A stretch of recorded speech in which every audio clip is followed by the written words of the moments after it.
chicken. Nasa poultry na chicken. Bye-bye mga idol. Mga idol, ito yung paglinis ng manok para maano yung maganda yung paglilinis nyo.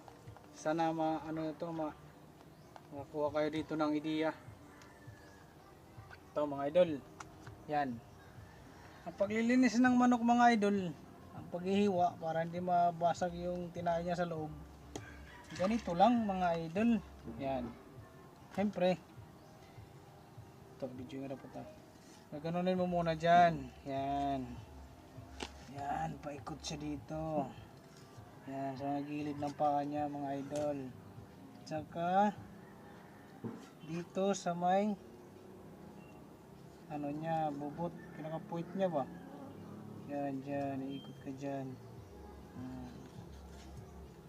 Mga idol.